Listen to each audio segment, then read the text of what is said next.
വാർത്തകൾ വിശദമായി. പൂരാവേശത്തിൽ അലിഞ്ഞ് തൃശൂർ. മുണ്ടത്തിക്കോട് ദുരന്തത്തിന്റെ പശ്ചാത്തലത്തിൽ കുടമാറ്റം നടന്നത് 15 മിനിറ്റ് മാത്രമാണ്. ആസ്വാദകരുടെ മനം നിറച്ചായിരുന്നു മഠത്തിൽ വരവ് പഞ്ചവാദ്യവും ഇലഞ്ഞിത്തറമേളവും. വിവരങ്ങളുമായി കേരള വിഷന്റെ പ്രതിനിധികളായിട്ടുള്ള റിയാസ് കെമാറും നവീൻ നമുക്കൊപ്പം ചേരുന്നുണ്ട്. റിയാസ്, ഇപ്പോൾ വലിയൊരു ആവേശത്തിൽ തന്നെയാണ് തൃശ്ശൂർ നഗരം ഒട്ടാകെ. പൂരാവേശത്തിൽ തന്നെയാണ് ഇപ്പോൾ നിലനിൽക്കുന്നത്. കുടമാറ്റമൊക്കെ വളരെ വർണ്ണാഭമായിരുന്നു. എന്തൊക്കെയാണ് പൂരനഗരിയിലെ കാഴ്ചകൾ? ഇത്തവണ ഏറ്റവും വർണ്ണാഭമായ ഒരു കുടമാറ്റമാണ് അല്പസമയം മുൻപ് ഇവിടെ പരിസമാപ്തിയായത്. ആ കുടമാറ്റത്തിനാണ് അതായത് പാറമേക്കാവിൻ്റെയും തിരുവമ്പാടിയുടെയും 30ഓളം ഗജവീരന്മാർ അണിനിരന്ന ആ ഒരു കുടമാറ്റം. അത് എന്ന് പറയുന്നത് നമുക്കറിയാം, വടക്കനാഥ ക്ഷേത്രത്തിൻ്റെ തൊട്ടുമുൻപിൽ, തെക്കേ ഗോപുരനടയുടെ തൊട്ടു മുൻപിലായി പാറമേക്കാവ് ദേവസ്വത്തിൻ്റെ ഗജവീരന്മാർ അണിനിരുന്നു. അതിൽ തന്നെ ഈ തെക്കേ ഗോപുരനടയ്ക്കരികിലായി ഗജരാജൻ തിരുവമ്പാടി ചന്ദ്രശേഖരനും ഒപ്പം തന്നെ മറ്റ് 14 ഗജവീരന്മാരും അണിനിരന്നു ഒരു കുടമാറ്റത്തിൽ വിവിധ വർണ്ണങ്ങളിലുള്ള കുടകൾ നമ്മൾ കണ്ടു. വിസ്മയം തീർത്തുകൊണ്ട് എന്തൊരു ചടുലതയായിരുന്നു ആ കുടമാറ്റത്തിന് എന്നുള്ളത് നമ്മൾ എടുത്തു പറയേണ്ടുന്ന ഒരു കാര്യമാണ്. ആ ചടുലതയോടുകൂടി അതിവേഗം കുടമാറ്റം നടക്കുന്ന ഒരു കാഴ്ച നമ്മൾ കണ്ടു. പിന്നാലെ ഈ നേരെ എതിർവശത്ത്, അതായത് പാറമേക്കാവ് ഭഗവതിക്ക് അഭിമുഖമായിക്കൊണ്ട്, വടക്കുനാഥന് അഭിമുഖമായിക്കൊണ്ട് പാറമേക്കാവ് ഭഗവതിയുടെ ഗജവീരന്മാരും അണിനിരക്കുന്ന ഒരു കാഴ്ച. അത് അണിനിരന്നത് തെക്കിൻ്റെ ഗജരാജനായിട്ടുള്ള തിരുവനന്തപുരം ദേവസ്വം ബോർഡിന്റെ ആനയായിട്ടുള്ള തൃക്കടവൂർ ശിവരാജുവിന്റെ നേതൃത്വത്തിൽ മറ്റ് 14 ഗജവീരന്മാരും അണിനിരുന്നു. അവരുടെ മുകളിൽ വെഞ്ചാമരം വീശി, ആലവട്ടം വീശി ഈ കലാകാരന്മാർ കുടമാറ്റം വിവിധ വർണ്ണങ്ങളിലും വിവിധ നിറങ്ങളിലും വിവിധ കൊത്തുപണികളും ചിത്രപ്പണികളുമുള്ള കുടകൾ മാറ്റി മാറ്റി ഇങ്ങനെ നിന്നപ്പോൾ പൂരപ്രേമികൾ ആവേശത്തിലാറാടി. അവർ ആർപ്പ് വിളിച്ചു. ജനലക്ഷങ്ങളാണ്, അതായത് ഒരു മണൽത്തരിയിട്ടാൽ പോലും പൂഴിയിട്ടാൽ താഴെ വീഴാത്ത വിധത്തിലുള്ള അത്രയും തിങ്ങി നിറഞ്ഞ ഒരു പുരുഷാരം, ഒരു ജനസാഗരമാണ് ഇവിടെ ഇന്ന് കണ്ടത്. ഈ തേക്കിൻകാട് മൈതാനി ജനനിബിഡമായി, ജനങ്ങളാൽ വീർപ്പുമുട്ടിയ ഒരു തേക്കിൻകാട് മൈതാനിയെയാണ് നമ്മൾ കണ്ടത്.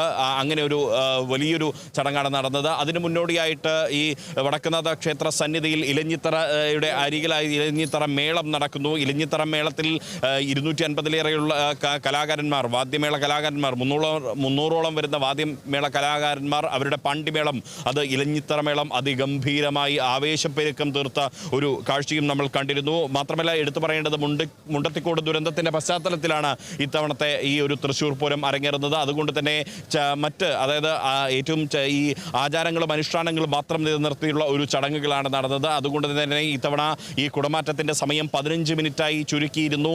ആ 15 മിനിറ്റ് സമയത്തിനുള്ളിൽ തന്നെ ഏകദേശം 20 മിനിറ്റ് സമയമാണ് എടുത്തത്. അത് 15 മിനിറ്റ് ആണെങ്കിലും ഒരു 5 മിനിറ്റ് അങ്ങോട്ട് നീളുന്നൊരു സാഹചര്യമായിരുന്നു ഉണ്ടായത്. പക്ഷേ ആ ഒരു നിശ്ചിത സമയപരിധി പാലിക്കാൻ തിരുവമ്പാടി പാറമേക്കാവ് ദേവസ്വങ്ങൾക്കായി എന്നുള്ളതാണ്.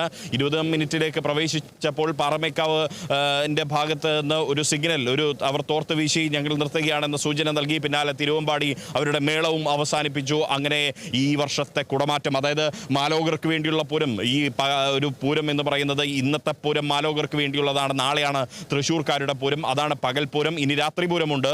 ആ രാത്രിപൂരം ഈ ഘടകപൂരങ്ങളുടെ വരവോടുകൂടി ഉള്ള രാത്രിപൂരം നടക്കുന്നു. അത്തരം പൂരങ്ങൾ ഇനിയും ഇവിടെ അരങ്ങേറുകയാണ്. അത് ക്ഷേത്രത്തിനകത്തേക്കുള്ള പ്രവേശനവും പുറത്തേക്കുള്ള ഒരു ഒക്കെ ആയിട്ടുള്ള ഒരു ഇത് നടക്കുന്നു എന്നുള്ളതാണ്. അങ്ങനെ വളരെ മനോഹരമായിട്ടുള്ള ഒരു തൃശ്ശൂർ പൂരം ഇത്തവണ നടന്നു എന്നുള്ളതാണ്. അതേസമയം തന്നെ ഈ മുണ്ടത്തിക്കോട് ദുരന്തത്തിൻ്റെ പശ്ചാത്തലത്തിലെല്ലാം തന്നെ കൃത്യമായ ആചാരങ്ങളും അനുഷ്ഠാനങ്ങളും മാത്രമാണ് നടത്തിയത്. വെടിക്കെട്ട് പൂർണ്ണമായും ഒഴിവാക്കിയിരുന്നു. ആചാരത്തിൻ്റെ ഭാഗമായുള്ള ഒരു ചടങ്ങുകൾ മാത്രമാണ് ഇത്തവണ നടന്നത്. ഇനി നാളെ എന്ന് പറയുന്നത് പകൽപൂരമാണ്. പകൽപൂരത്തിൽ പാറമേക്കാവ് തിരുവമ്പാടി ദേവസ്വങ്ങൾ 2 ഇടങ്ങളിലായി അണിനിരന്നുകൊണ്ട് അങ്ങനെ 15 വീതം ഉള്ള ഗജവീരന്മാർ അണിനിരന്നുകൊണ്ട് നാളെ പകൽപൂരം, അത് കഴിഞ്ഞ് ഉപചാരം ചൊല്ലി പിരിയുന്നതോടുകൂടി ഈ വർഷത്തെ തൃശ്ശൂർ പൂരത്തിന് നാളെ പരിസമാപ്തി കുറിക്കാൻ പോവുകയാണ്. അത്രയും ഒരു നല്ല രീതിയിലുള്ള ഒരു വിസ്മയമാണ് തീർത്തത്. കാര്യമായ സസ്പെൻസുകളൊന്നും തന്നെ 2 വിഭാഗവും ഇത്തവണ തീർത്തിരുന്നില്ല എന്നത് ശ്രദ്ധിക്കപ്പെടേണ്ട ഒരു കാര്യമാണ്. ഒരുപക്ഷെ ഇത് നിശ്ചിത സമയം മറികടന്ന് ഒരുപക്ഷെ ഇരുട്ടിലേക്ക് നീങ്ങുമ്പോൾ ഡിജിറ്റൽ സാങ്കേതിക വിദ്യയുടെ സഹായത്തോടു കൂടിയുള്ള എന്തെങ്കിലും വിസ്മയങ്ങൾ ഈ കുടമാറ്റത്തിൽ ഒളിപ്പിച്ചിട്ടുണ്ടാകുമോ എന്നൊക്കെ നമ്മൾ പ്രതീക്ഷിച്ചിരുന്നു. പക്ഷേ അതൊന്നും ഉണ്ടായില്ല. ഈ ഒരു പ്രത്യേക സാഹചര്യം കണക്കിലെടുത്ത് കൃത്യമായ രീതിയിലുള്ള ഒരു ക്രമീകരണമാണ് ഇരുവിഭാഗവും പറമേക്കാവും തിരുവമ്പാടിയും എല്ലാം തന്നെ ഒരുക്കിയത്. അങ്ങനെ ഒരു മനോഹരമായ രീതിയിലുള്ള ഒരു കുടമാറ്റത്തിനാണ് നമ്മൾ സാക്ഷിയായത്. രാവിലെ മുതൽ തന്നെ വലിയൊരു അല്ലേ നവീൻ പറയൂ. രാവിലെ മുതൽ വൻ തിരക്കായിരുന്നു. നമ്മൾ കുടമാറ്റത്തിന് മുന്നേ തന്നെ നമ്മൾ ലൈവിൽ പറഞ്ഞിട്ടുണ്ടായിരുന്നു എന്ത് സീക്രട്ടാണ്, എന്ത് രഹസ്യമാണ് കുടമാറ്റത്തിൽ ഇത്തവണ രണ്ട് ദേശക്കാരും കൂടി കാഴ്ചവെക്കുന്നുള്ള കാര്യം. പക്ഷേ നമുക്ക് ഈ ഒരു സാഹചര്യത്തിൽ, ദുരന്തത്തിൻ്റെ സാഹചര്യത്തിൽ വളരെ ചെറിയതായിട്ടുള്ള സസ്പെൻസ് ഒന്നും ഉണ്ടായിരുന്നില്ല. എല്ലാവർക്കും എളുപ്പത്തിൽ മനസ്സിലാകാൻ പറ്റുന്ന രീതിയിൽ വളരെ ലളിതമായിട്ടാണ് കുടമാറ്റം നടത്തുന്നത്.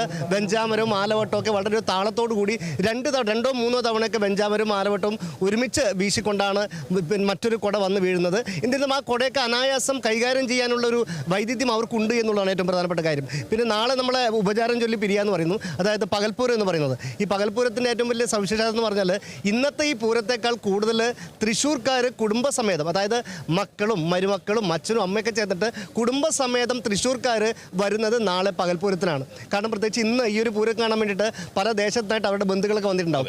അവരെ സ്വീകരിക്കുക, അവർക്ക് വേണ്ട കാര്യങ്ങളൊക്കെ ഒരുക്കുന്നതിനിടയിൽ നമ്മൾ തൃശ്ശൂരിലെ പ്രിയപ്പെട്ട കുടുംബാംഗങ്ങൾക്ക് പലർക്കും വരാൻ പറ്റില്ല. മാത്രമല്ല ഇത്രയും ജനനിബിഡമായിട്ട് നിൽക്കുന്ന സമയത്ത് കൊച്ചുകുട്ടികളൊക്കെ കൂട്ടിയിട്ട് വരിക എന്ന് പറയുന്നത് അത് വലിയ റിസ്ക്കാണ്. അപ്പോൾ അതുകൊണ്ട് തന്നെ തൃശ്ശൂർക്കാരെ സംബന്ധിച്ചിടത്തോളം നാളെയാണ് അവരുടെ യഥാർത്ഥ പൂരം എന്ന് പറയുന്നത്. നാളെ എന്ന് പറയുന്നത് തൃശ്ശൂർക്കാരുടെ പൂരമാണ് പകൽപൂരം പൊതുവെ അറിയപ്പെടുന്നത്. ഇന്ന് അവർ അതിഥികൾക്ക് വേണ്ടിയുള്ള ഒരു പൂരമായിട്ടാണ്, ലോകത്തിന് മാലോകർക്ക് വേണ്ടിയുള്ള, ലോകത്തിന്റെ നാനാദിക്കുകളിൽ നിന്നുള്ള മനുഷ്യർ ഈ ഒരു ഭൂമിയിലേക്ക്, ഈ തൃശ്ശൂരിന്റെ സാംസ്കാരിക ഭൂമികയിലേക്ക്, ഈ തേക്കിൻകാട് മൈതാനിയിലേക്ക്, വടക്കുന്നാഥന്റെ സന്നിധിയിലേക്ക്, ശക്തന്റെ മണ്ണിലേക്ക് ഒഴുകിയെത്തിയ ഒരു ദിവസമാണ് ഇന്നത്തേത് എന്ന് നമ്മൾ കാണണം. അങ്ങനെ ഒരു ആവേശഭരിതമായ ഒരു പൂരം. ഇപ്പോഴും അതിൻ്റെ ആർപ്പുവിളികൾ, അലയൊലികൾ അവസാനിച്ചിട്ടില്ല. എല്ലാവരും ആ ഒരു ആവേശ തുടിപ്പിൽ തന്നെയാണ്. എല്ലാവരും അങ്ങേയറ്റം ജനങ്ങൾ, ഈ ജനലക്ഷങ്ങൾ ആർപ്പ് വിളിച്ചതോടുകൂടിയാണ് അതിൻ്റെ ആവേശം ഉച്ചസ്ഥായിലെത്തിയത്.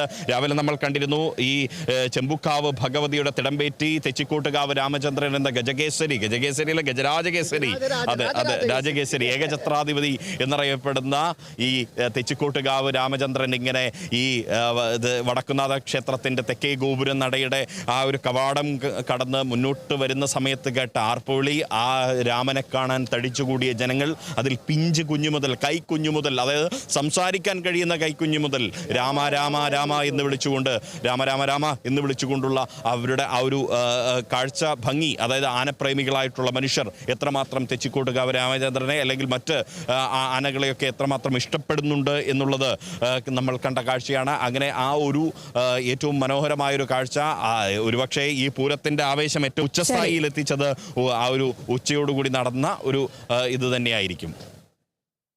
ശരി, ഏതായാലും പൂരാവേശത്തിൽ അലിഞ്ഞു നിൽക്കുകയാണ് തൃശ്ശൂർ ഒന്നാകെ. എന്തായാലും വലിയ ഒരു തിമിർപ്പിൽ തന്നെയാണ് തൃശ്ശൂർ നഗരവാസികളൊക്കെയും. കുടമാറ്റമൊക്കെ വർണ്ണഗംഭീരമായി തന്നെ കൊണ്ടാടിയിട്ടുണ്ട്. എന്തായാലും മുണ്ടത്തിക്കോട് ദുരന്തത്തിൻ്റെ ഒരു പശ്ചാത്തലത്തിൽ കുടമാറ്റം 15 മിനിറ്റ് മാത്രമാണ് നടന്നത്. എന്തായാലും വടക്കുന്നാഥൻ്റെ സാന്നിധ്യത്തിൽ വലിയൊരു ജനത്തിരക്ക് തന്നെയാണ് അനുഭവപ്പെട്ടത്. പൂരം നഗരിയിൽ നിന്നും കേരള വിഷന്റെ പ്രതിനിധികളായിട്ടുള്ള റിയാസ് കെമാറും നവീനുമാണ് വിവരങ്ങൾ പങ്കുവച്ചത്.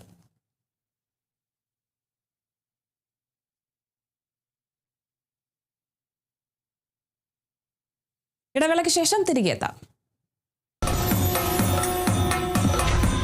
Dhanlaxmi hire purchasing and leasing limited Pooram പൊടിപൂരം നിങ്ങൾക്കായി അവതരിപ്പിക്കുന്നത് ധനലക്ഷ്മി ഗ്രൂപ്പിന്റെ ബ്രാൻഡ് അംബാസിഡർ യുവരാജ് സിംഗ് എത്തുന്നു.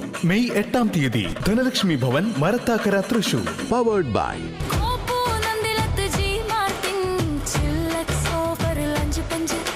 Sun Medical and Research Center, a unit of Trichur Heart Hospital Limited, first NABH accredited hospital in Trishur.